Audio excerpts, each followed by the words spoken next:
Bismillahirrahmanirrahim. Assalamualaikum warahmatullahi wabarakatuh and selamat sejahtera. My name is ALYANA BATRISYIA binti JAMRI and I am a Form 4 student from SABK MAAHAD ISLAHIAH ADDINIAH. My school code is AFT 1001. Today, I'm going to do a book review. The title of the book is The Midnight Library.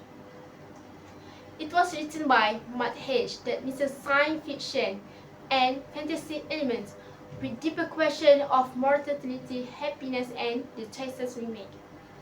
It was published by Canon Gates Books, published in 2020.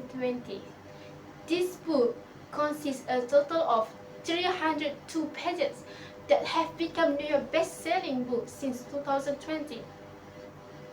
We are often caught between our choices and what life and people offer to us.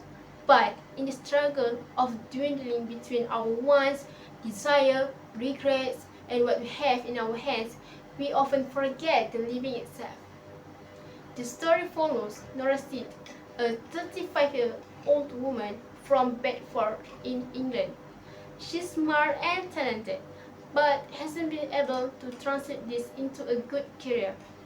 She was fond of becoming a glaciologist and was a very accomplished swimmer when she was younger.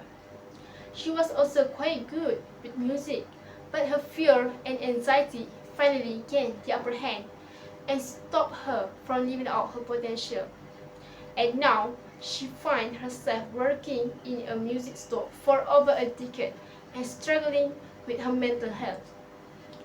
One particularly bad day, she's fired from her job and finds her cat dead on the street.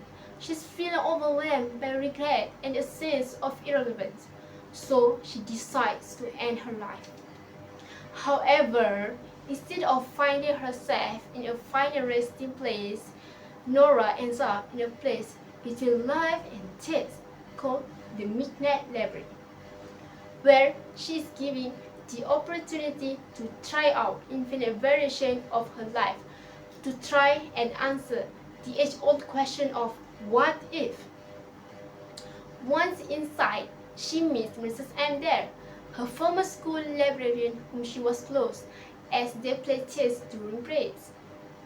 Mrs. M tells her that all the books in this library shelf are life that Nora could have led if she had made different choices. One book is different, and it's called The Book of Regrets. It contains all the things Nora wishes she could change from the life she lived. When Nora is in the library, she can pick another option to find out if it was a better day in the end. But if she was unhappy, she'll be returned to the library when she gets another pick.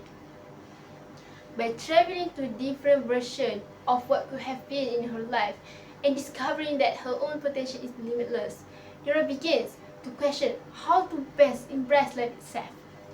She starts to see the motivation of her real life and becomes more understanding and compassionate of her loved one.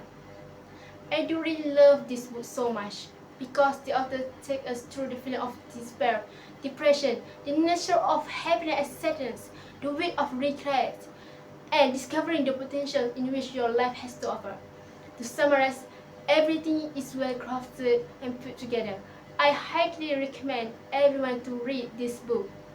It is a beautiful read that shows you that you are never completely stuck in life and provides a little bit of hope that we all need in our life. That's all from me. Thank you for hearing my book review.